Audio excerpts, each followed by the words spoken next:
Bismillahirrahmanirrahim. Assalamu alaikum all the viewers. Hope so everybody would be fit and fine. In this today's video lecture, we are going to discuss the clause and its two important types, dependent and independent clauses. Clause is basically a sentence having its own subject and a verb. Class अमूमन एक मुकम्मल तौर पर sentence होता है जिसमें at least एक subject और एक वर्ब होता है.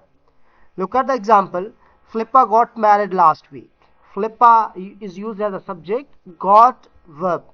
एक ये जो सेंटेंस लिखा हुआ है कि Philippa got married last week, ये एक क्लास है क्योंकि इसमें अपना एक सब्जेक्ट भी है और इसका एक अपना एक वर्ब भी है.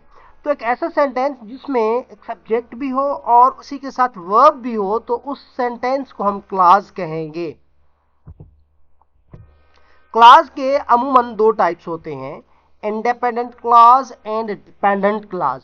ये स्ट्रक्चरल क्लास की हम बात कर रहे हैं. अगर आप फंक्शनल क्लास की बात करेंगे तो वो नाउन क्लास होता है, एडवर्बियल क्लास होता है, प्रीपोजिशनल, ये डिफरेंट टाइप्स होते हैं. स्ट्रक्चरल क्लास में अमूमन इंडिपेंडेंट क्लास और डिपेंडेंट क्लास की हम बात किया करते हैं. जो इंडिपेंडेंट क्लास होता है इसको हम प्रिंसिपल क्लास भी कहते हैं और मेन क्लास भी कहते हैं. So these three names are standing for one type of the class. Independent class कहें, मेन क्लास कहें या प्रिंसिपल क्लास कहें, ये तीनों नाम एक ही क्लास के होते हैं.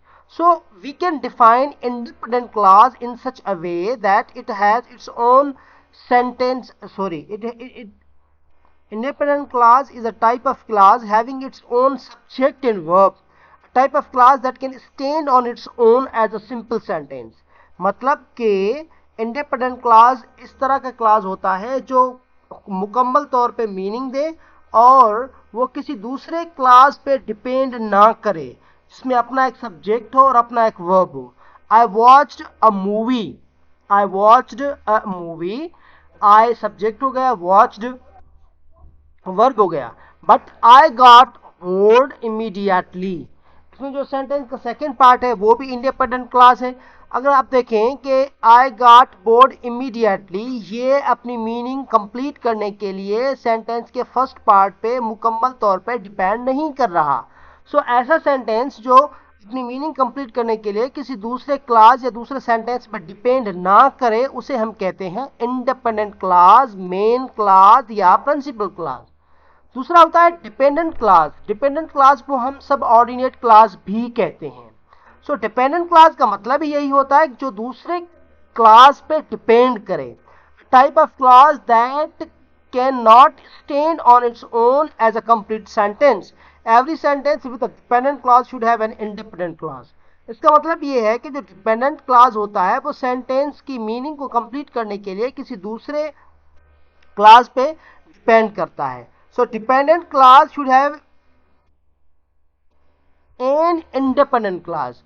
इंडिपेंडेंट क्लास जो होता है वो अपनी मीनिंग को कंप्लीट करने के लिए इंडिपेंडेंट क्लास के साथ यूज किया जाता है. I am shy, so I hid behind the curtains. I am shy, so I hid behind the curtains. So now I am shy, this is independent clause, and second part of sentence, so I hid behind the curtains, that is dependent clause. जो sentence का दूसरा part है, so I hid behind the curtains, ये हो गया dependent clause क्योंकि ये अपनी मीनिंग को कंप्लीट करने के लिए I am shy पे डिपेंड कर रहा है. तो जो सबऑर्डिनेटिंग क्लास सो इस्तेमाल किया गया है इसकी वजह से ये डिपेंडेंट क्लास हो गया.